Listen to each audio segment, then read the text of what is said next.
असं काहीही होणार नाहीये. तुम्ही कितीही प्रयत्न केला ना तरी माझ्या मनात तुम्ही कधीच जागा मिळवू शकत नाही. अरे नाही रे राजा, तुझं खूप मोठा काहीतरी गैरसमज होतोय. असं काही नाहीये. मी खरंच तुम्हाला काय वाटतंय? तुमची ही नाटकं बघून मी कन्व्हिन्स होईल? लहानपणापासून बघितलाय मी तुमचा खोटेपणा आणि त्याचे परिणाम माझ्यापेक्षा जास्त कोणी भोगले नाहीये. केदार, अरे खरंच सांगतोय मी, माझ्यावर विश्वास ठेव प्लीज. मग माझ्या मनात असं खरंच काही नव्हतं रे. ठीक आहे, मग मला सांगा ते रिपोर्टर्स इथे देवळात कसे आले? अरे मला खरंच माहिती नाही रे. मला सुद्धा तुझ्या एवढंच अनपेक्षित होतं हे सगळं. खरंच सांगतोय. नाही बोला, तुम्ही एकावर एक खोटं बोला. तुम्हाला जे जे काय करायचं ना ते करा. पण हे सगळं करून तुम्हाला जर असं वाटत असेल की तुम्ही माझ्यावर प्रेशर टाकाल आणि मी तुम्हाला बाबा म्हणेल, तर असं काहीही होणार नाहीये.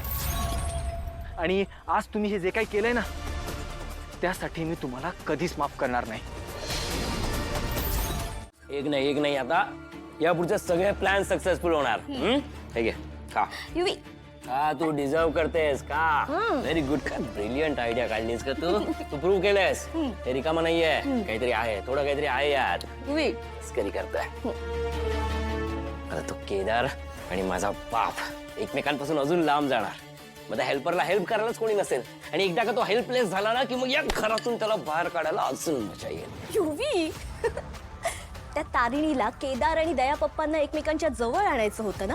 त्या केदारची इथली जागा परमनंट करायची होती. नो वे, आपण हे कधीच होऊ द्यायचं नाही. जे आपल्या हक्काचं आहे ना ते कधीही इतर कोणाला शेअर करायचं नाही. अजिबातच नाही. त्यांना काय वाटलं एका DNA टेस्टच्या रिपोर्टवर ते काय खांडेकरांची सगळी प्रॉपर्टी लुबाडणार आहेत? अरे हॅट. युवराज खांडेकरला हलक्यात घेण्याचे परिणाम काय असतात ना ते आता त्यांना कळेल. आता तुझी ती सावत्र बहीण आणि माझा सो कॉल्ड सावत्र भाऊ यांना घराबाहेर काढल्याशिवाय गप्प बसायचं नाही. ऍब्सोल्युटली. आजपर्यंत तुझ्यासाठी आणि युवराजसाठी मी जे काही करू शकलो ना त्यातलं थोडंसं सुद्धा मी तिच्यासाठी आणि केदारसाठी करू शकलो नाही. याबद्दल अपराधी वाटतं मला. एवढं प्रेम होतं ना तुमचं तिच्यावर. अहो मग तेव्हाच हिम्मत करून सगळ्यांना का नाही सांगितलं तुमच्या लग्नाबद्दल? हा, का नाही सांगितलं? आता 30 वर्षानंतर तुमच्या भूतकाळाचं ओझं माझ्यावर लादू नका. पत्नी, मी असं काहीही करत नाहीये. तोच देवकीबद्दल बास झाला हा देवकी विषय. हे बघा, मी तुम्हाला तुमच्या भूतकाळ सकट स्वीकारलंय याचा अर्थ असा समजू नका तुमचं आधी कर्तव्य माझ्याशी आहे. माझ्या बरोबर तुमचं लग्न झालंय आणि आपल्या दोघांच्याही कुटुंबातल्या लोकांसमोर लग्न झालंय.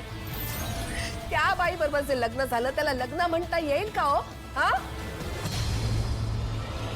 मुळात कुठल्या चांगल्या घरातली बाई एका पुरुषाबरोबर हात धरून पळून जाते? अहो तुमच्या दोघांमध्ये जे नातं होतं ना त्याला लग्न नाही म्हणत, त्याला लफडा म्हणतात. लफडा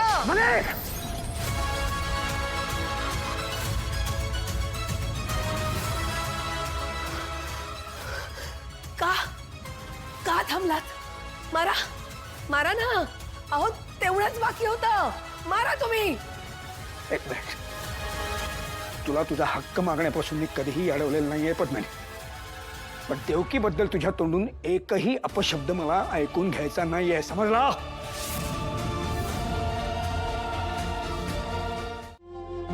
आणि इतक्यात शांत होईल असं वाटत पण नाहीये. मी समजू शकतो. घेऊ दे त्याला त्याचा वेळ, घेऊ देत. करते सगळ्यात ना चूक माझीच आहे.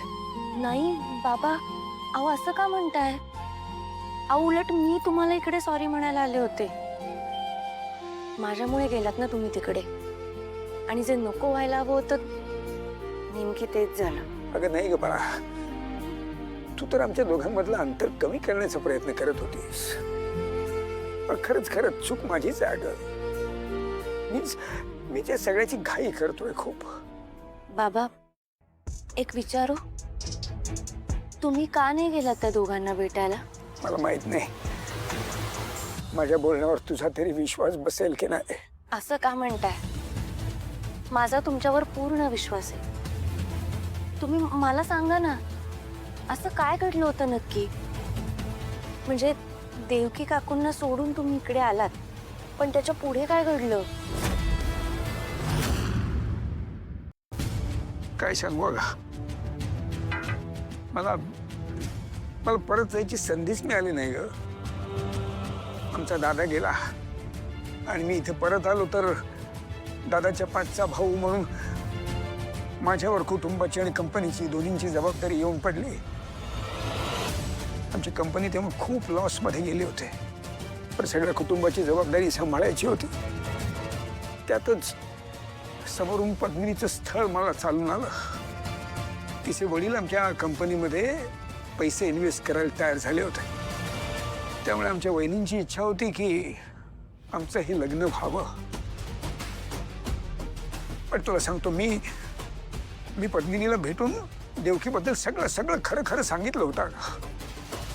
हेही सांगितलं होतं की मी हे लग्न करू शकत नाही. पण आमच्या कंपनीचे तेव्हा लॉसेस खूपच वाढत चालले होते. आमची परिस्थिती खूप खालावत चालली होती.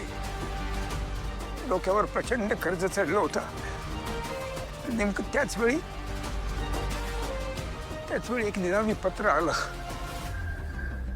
ज्यामध्ये लिहिलं होतं की मी आणि देवकी आम्ही दोघेही ज्या घरात राहत होतो ना, त्या घराला अचानक आग लागली. त्या आगीमध्ये देवकी